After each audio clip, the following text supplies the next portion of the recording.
Assalamualaikum warahmatullahi wabarakatuh. Kembali lagi bersama Ibu Siti Mulia Sukmawati dalam pelajaran pendidikan agama Islam dan budi pekerti. Pada hari ini kita akan mempelajari kisah keteladanan Nabi Sulaiman alaihi salam. Jika sebelumnya kita sudah mempelajari Nabi Daud alaihi salam, dan sekarang kita mempelajari kisah putranya, yaitu kisah Nabi Sulaiman alaihi salam. Tapi sebelum kita melanjutkan pelajaran hari ini, marilah kita bersama-sama membaca doa belajar terlebih dahulu. Bismillahirrahmanirrahim. Rabbi zidni ilma warzuqni fahma birahmatika ya arhamar rahimin. Amin. Tujuan pembelajaran kita kali ini yaitu yang pertama menganalisis kisah keteladanan Nabi Sulaiman alaihi salam, dan yang kedua mengetahui kisah keteladanan Nabi Sulaiman alaihi salam. Nabi Sulaiman alaihi salam ini adalah putranya Nabi Daud, dan otomatis Nabi Sulaiman alaihi salam ini adalah keturunan ke-13 dari Nabi Ibrahim. Di saat ayahnya Nabi Daud alaihi salam masih hidup, Nabi Sulaiman sering membantu ayahnya untuk memutuskan suatu perkara. Nabi Sulaiman ini sangat taat kepada Allah SWT dan mengikuti ajaran ayahandanya. Nabi Sulaiman mewarisi dari ayahnya, yaitu kitab Zabur, untuk menjadi pedoman bagi kaum Bani Israel.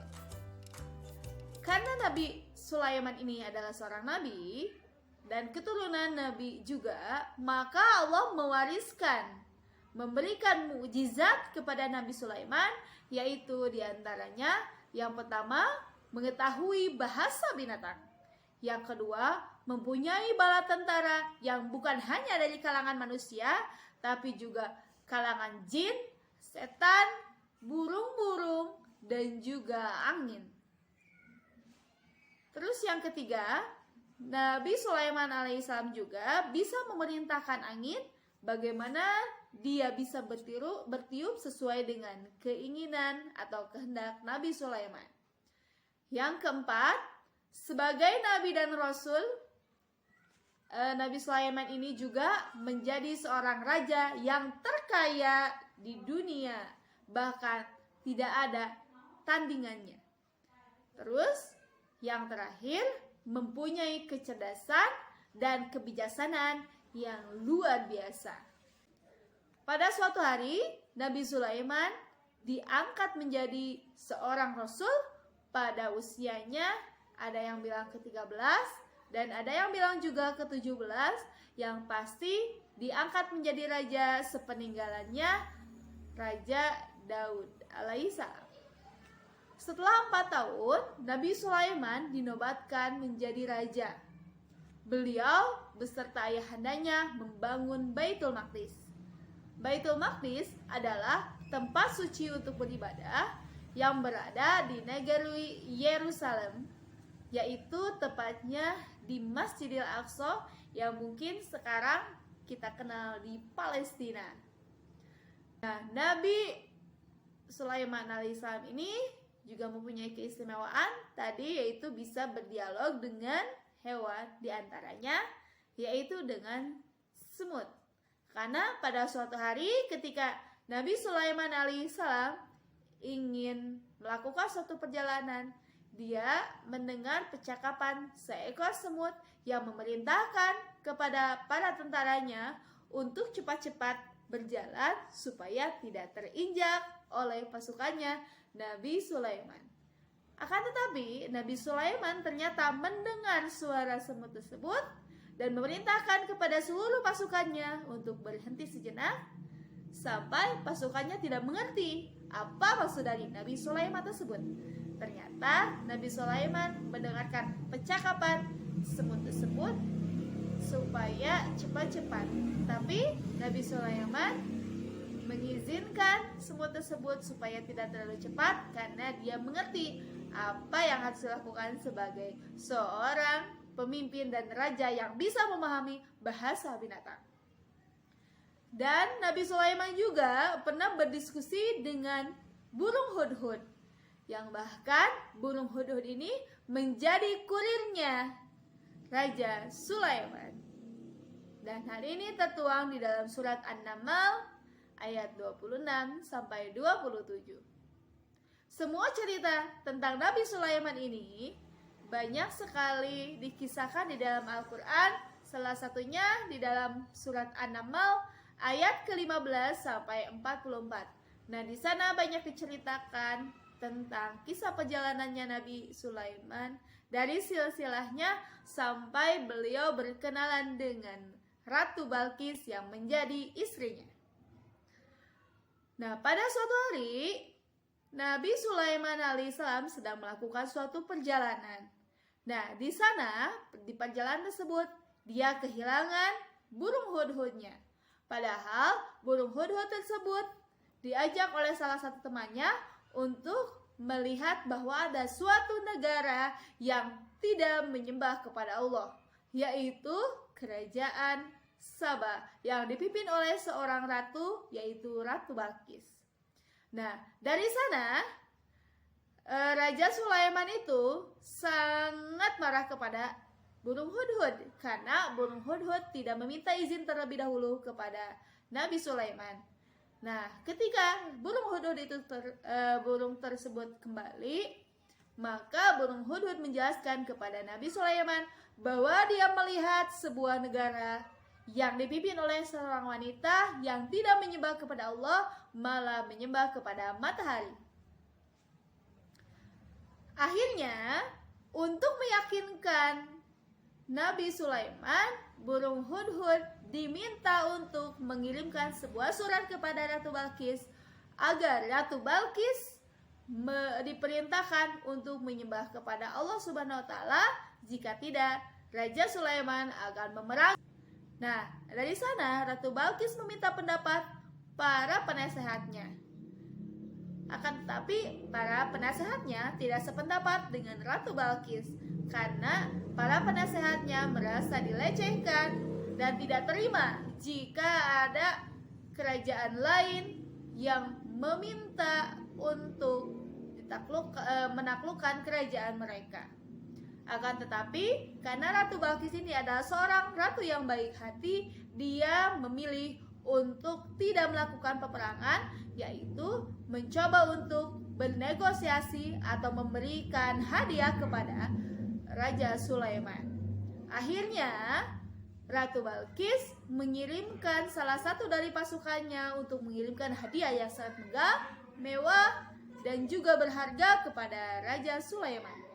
Akan tetapi, Nabi Sulaiman tidak tertarik dengan hal tersebut dan malah merasa terhina, sehingga Nabi Sulaiman marah dan mengirimkan balasan kepada Ratu Balqis. Akhirnya, Ratu Balqis penasaran dengan sosok Nabi Sulaiman tersebut. Terus, Ratu Balqis mengunjungi istananya Nabi Sulaiman dan terkesima dengan keindahannya istananya Nabi Sulaiman. Bahkan Nabi Sulaiman bisa memindahkan singgasananya yang jauh di negeri Saba sampai datang ke negeri Kanaan. Dalam pemindahan singgasana tersebut, Nabi Sulaiman ternyata meminta kepada pasukannya yang berasal dari golongan manusia atau golongan jin juga yang bisa memindahkannya. Nah, salah satu dari pasukan Nabi Sulaiman, yaitu jin Ifrit, merasa dirinya bisa memindahkan singgasana Ratu Balqis, yaitu dalam satu kali kebangkitan Nabi Sulaiman. Ketika bangkit dari tempat duduk, maka dia bisa memindahkan kursi atau singgasananya Ratu Balqis. Akan tetapi, ada seorang alim dari golongan manusia yang ternyata mempunyai kemampuan yang lebih hebat daripada jin Ifrit.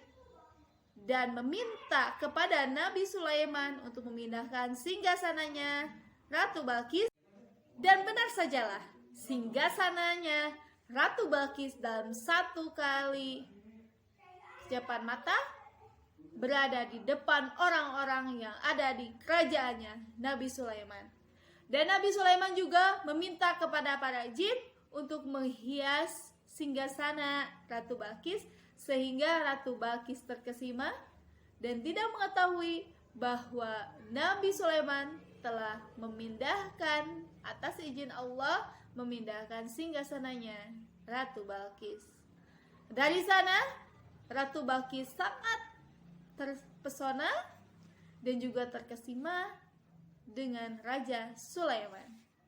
Bahkan Ratu Balkis diajak ke istananya Nabi Sulaiman yang terbuat dari kristal, yang di dalamnya, di lantainya ada sebuah sungai yang mengalir seperti air dan juga ikan-ikan, sampai-sampai Ratu Balkis tidak sadar bahwa yang diinjaknya itu adalah sebuah lantai, bukan sungai. Dan bahkan Nabi Sulaiman juga sangat tersipu melihatnya, dan Ratu Balkis juga menyadari bahwa kekuasaan Allah itu lebih hebat daripada kekuasaan manusia.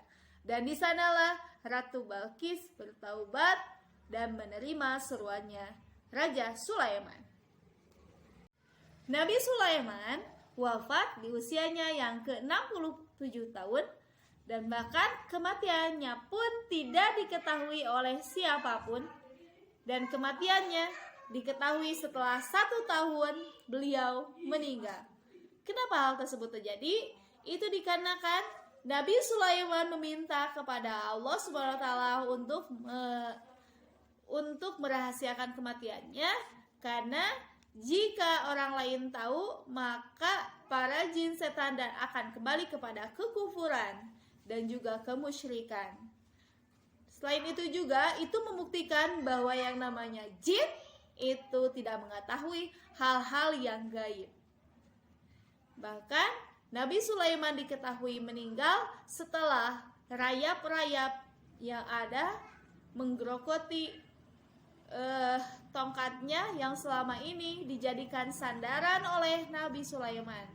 Ketika tongkatnya tersebut habis dimakan rayap, baru mereka mengetahui setahun kemudian bahwa Nabi Sulaiman alaihissalam telah meninggal. Nah, di sini bisa diambil kesimpulan bahwa Nabi Sulaiman adalah nabi yang rendah hati, baik dan bijaksana, dan selalu taat kepada Allah, walaupun beliau mempunyai kekuasaan yang tidak dimiliki oleh siapapun setelahnya. Terima kasih. Mudah-mudahan kalian bisa mengambil hikmah dari mempelajari kisah keteladanan Nabi Sulaiman alaihissalam. Wassalamualaikum warahmatullahi wabarakatuh.